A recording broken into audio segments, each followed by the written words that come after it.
us that you were coming this afternoon from the Allenby Bridge? Yes, we had a delegation from Korea through the Jordan, so I helped them there. Therefore, there was some adjustments of the program. So the delegation made it from Korea to Jordan and hopefully to Israel today. Yes. Okay.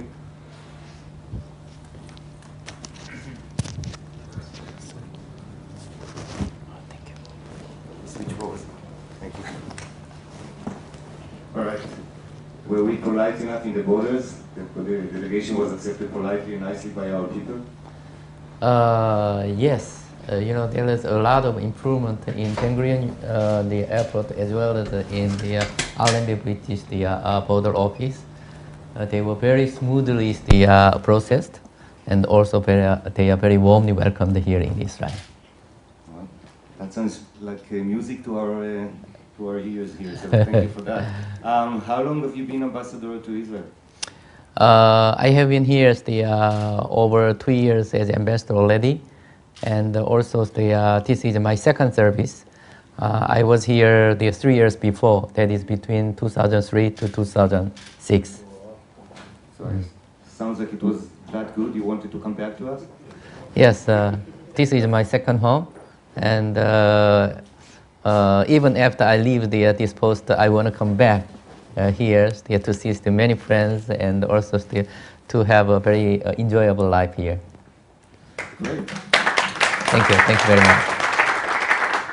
So, Mr. Ambassador, I guess there are some comparables to the situation now in the Middle East and Israel being a small country in a sophisticated area to what you may feel back home in your area and the developments there. Do you see any analogies between what you see here in our country and what happens back home? Yes, political-wise, there is very much still similarities. As Professor Labinovich also mentioned about some issues of North Korea, definitely there is very similar situations we face. In the North Korea, they already have enough of the plutonium to make nuclear weapons. Very recent, the American Congress report mentioned that North Korea might have 30 to 50 kilograms of plutonium. Usually, the 6 kilograms of plutonium is used to produce the one nuclear weapons. In that sense, they already had 2 times of a nuclear test. They used about 10 kilograms. Therefore, they think that they have enough plutonium to produce 4 to 7 nuclear weapons. This is now the situation. As you know, North Korea developed already the very long-range nuclear missiles, which can reach to the west coast of America, and they are developing longer ranges of missiles now. There might be some cooperations in this is weapons of mass destruction with some Middle Eastern countries. We are very closely watching, and also 2 years ago, you also heard that there was a strike against Syrian nuclear facilities. So all these things is very much the threat to our national security, as well as the security to the Middle East and all around the world. So if you were an advisor to the Israeli government, based on what you've experienced in your own country, would you suggest that we rely on international sanctions and international efforts to stop the Iranians from doing their thing, or should we do something else? The problem started from the 1993. First, the IAEA mentioned about North Korea's breach of their promise against the NPT agreement. And then there have been the very long discussion with the United States and North Korea, and they produced agreed framework in 1994. For that, North Korea will give up all nuclear weapons, nuclear programs, In return, the Western countries promised to provide two 1,000 megawatt light water power station. And then, years and years after, there was no clear commitment from the North Korea. And on the other hand, our side started to groundwork for the power stations, and also Americans and my country provided food and fuel to North Korea in expectation that North Korea will commit their promise. But about 5 years ago, American intelligence found that there was some other movement in North Korea. Until that time, North Korea's nuclear program was based on the plutonium. But now, then the Americans found that North Korea tried to have another ways of producing nuclear weapons. That is uranium enrichment program. That is the same as now in the Iran. And then there was also the six-party talks on North Korean nuclear issue. That is America, China, Russia, Japan, and the South and North Korea. And we had many rounds of talks, but the talks didn't work out. Therefore, at this moment, we think that North Korea got a lot of benefit and assistance from us and the United States. But now North Korea has 4 or 7 nuclear weapons, or at least the materials. And now they try to have another way of producing nuclear weapons, uranium enrichment program. Something wrong. There has been the international sanctions against North Korea, economic sanctions. But North Korean people are leading miserable life, but the regime doesn't care about it. Therefore, still, this economic sanction doesn't work very well. Therefore, we think that dialogue, economic sanction, and the engagement policies, they don't work very well on this nuclear weapons program. I think Iran is watching for it, and also Israel has to think about what is the best option for the Iran. Thank you for those sincere comments. So, moving onwards to a more optimistic space, we are proud about the Israeli high-tech, the Israeli technology, the Israeli education. What of all this you see from a South Korean perspective? What do you think are the advantages of the Israeli economy, Israel as a country? We talked about branding earlier on. What of all of this do you see back home in South Korea when you look at Israel? Yes, we have a lot of similarities between South Koreans and Israelis. First, small land, small population, and good education, very diligent, and no natural resources, only human resources. However, you are facing the security problems we are, but we overcome almost all the problems, and we had a very good economy. Israel is proud of making such a good, strong economy, and also we are to do so. The difference now, you said there's no natural resources, but now you have a Leviathan. So I hope that this Leviathan does not spoil your great idea and your frontiership. And Koreans, we have a good education system, but we think that you have a better education system. Recently, there was the test among the Israeli students as well as the OECD country students. At the age of 15, they took tests in math, science, and reading. You may know that where the Israelis are ranked, below the average. South Korea, I think it's the number 2. I think ranked the number 2 or 3. And the other days, one of the Israeli channel came to my office, and to get my opinion about this one.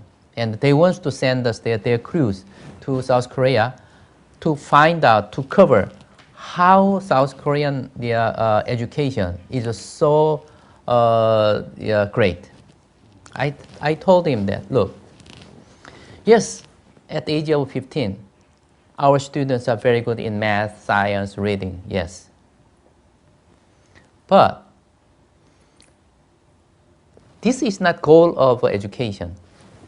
High school is not. The goal is university, graduate school, and the PhDs, and then institute. This is very important. How many Nobel Prize Israel got, Jewish people got? Koreans usually identify Jewish people and Israeli people. So in case of the Jewish people, average 23% of a Nobel Prize were got by the Jewish people. If we just think about the science field of Nobel Prizes, Jewish people have 27%.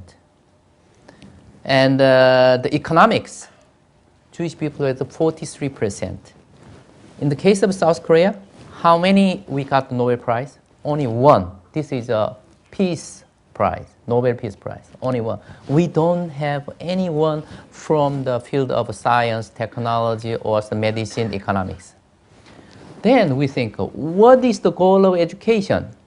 To get the highest level of knowledge and science. That is the goal. Therefore, you have very good reason to proud of yourself. Then, high tech. Yes, this is the basis of Israeli high tech. You are so good. There are many state companies here. And now, South Korean businessmen started to learn from Israel cases. You know the book, The Startup Nation. This was translated into Korean language. And now, this is the bestseller among businessmen. You know, Samsung, even my president's office, they bought us hundreds of volumes. And Samsung, POSCO, they already asked their people to read this one. This is the one. We found that Israel, why Israel is so strong in this science and technology, IT? Why? There are many elements. We try to find what is the reason. What is the Israelis' creativity, Israelis' the imagination? We couldn't find it. We asked many of your people that, how? They said, no, they do not know either. I asked them, is it gene? They said, no. But what others? I think it might be the Judaism. As far as I know, according to Judaism, you challenge everything. Even you challenge God. This is a very good way of thinking. That's why you invent new things every day. That's why that you can keep the very high level of science and technology. South Koreans, we want to learn this kind of the education and this kind of the development of technology. You have very good system like chief scientists. This is unique. Incubators. This is also very unique.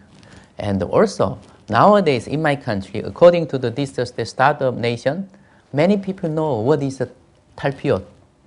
They know what is the 8200. Suddenly they said 8200. This is now it is our passion to learn about Israel. Therefore, now there have been cooperations in the field of science technology between South Korea and Israel. Here in the Yakom, there is Samsung R&D center is there. They have a very, very good Jewish brains there. What they are doing, they are developing technology which they can use for the new type of cellular phone in the future. And LG also has the R&D center here, and POSCO. You may hear about the POSCO. POSCO also is going to establish a new branch of their research institute here. And also, we think that we need to have Israel's cooperation in the field of venture capital. So our venture capital and Israel venture capital is now establishing joint venture capital. Mr. Ambassador, thank you very much for all those compliments. Let's just see if there are any questions here from the audience. I do have one question to you. You just mentioned about the kibbutzim. Yes. Yes, kibbutzim. This is also very, very good. You know, the other day I went to the one kibbutzim near the, I forgot the name. What is it? They're in from the Caesarea, taking the Route 95, and then there is a small town where the Christian site is there. What is the name of it? Kibbutz, yes, kibbutz. But what is the small city name where the Christian site is there? No. Before Nazareth. There is the prison. Megiddo. Just behind the Megiddo, there is a big the kibbutz. Yeah, I went there. I was invited there. I found that there are about over 1,000 residents live in the kibbutz, and everybody has 100 cars. Wow, this is amazing! And whenever they need a car, they just sign up in the computer. Among the 100 cars, they can choose any car. I thought that, wow, this system is still existing and survive. They are very, very rich. Those residents are very rich. In 1960s, my country, when I was in the elementary school, I was told many times that Israel is a great country. This is, the story I heard from my teachers. Israel, this is a great country. You look at Israel, this is a desert, but it is not anymore a desert. It is a fertile land. They made the desert into the fertile land. They developed water from underground. This is the 1960s. So our president said that this is Israel is a miracle. Therefore, we want to see how your system, kibbutzim system, work in this country. We slowly understand the system and organization of the kibbutz. Then the kibbutzim idea was introduced in our agricultural villages development. So still, well, it is your lesson is being implemented in my country. So it is very successful. We appreciate it very much. Thank you. So maybe last question here about. There's a question. Okay. How would you suggest? What would you suggest to an Israeli business person in order to be successful with Korean? Okay.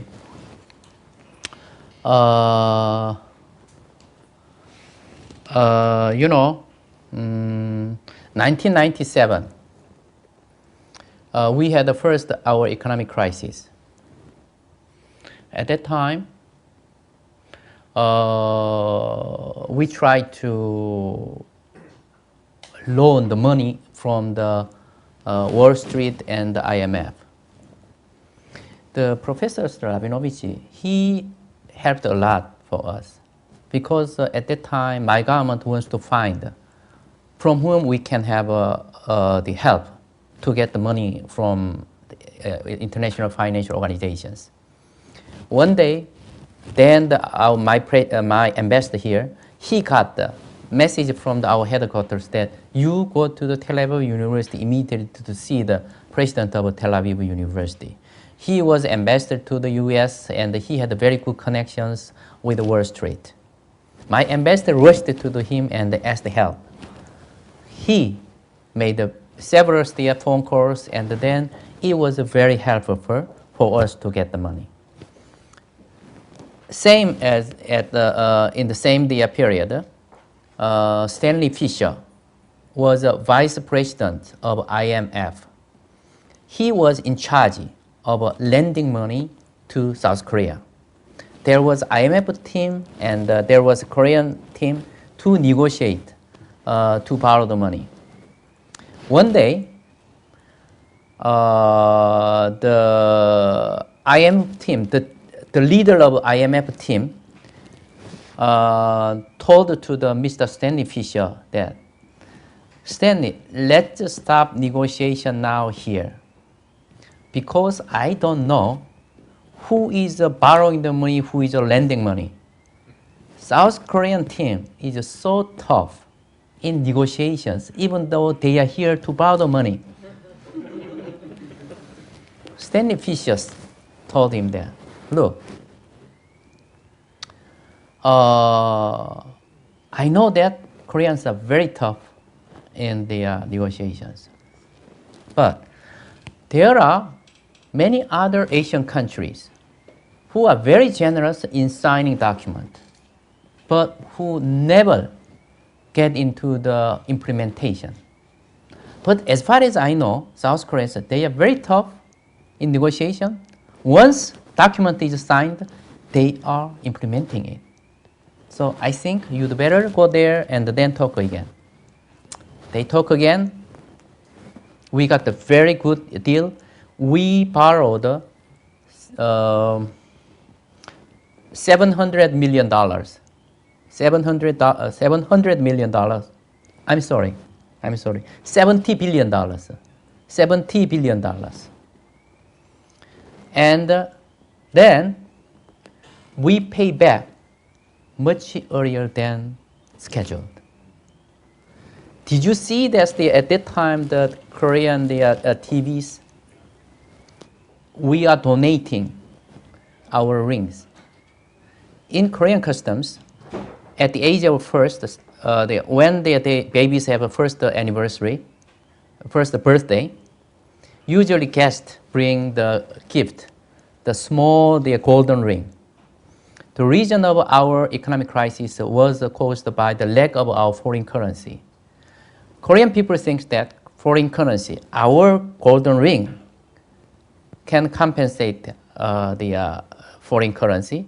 That's why everybody was donating there's the children's the golden ring to our central bank. This is it. You know, we are very tough, we are very energetic. However, you know, once you have business with the Koreans, they are very committed to what they said. And also, you know, in dealing with the Korean businessmen, they are very tough in numbers. On the other hand, once you make friends, they are ready to help you in whatever way. Friendship is very important. Koreans catch the mind of Korean people, catch the mind, heart of Korean people. This is very important. Once you can do that, I think a business is the second. You can easily get to that. Yes. Thank you, Mr. Ambassador. You definitely caught our hearts tonight. Thank you very much. Thank you.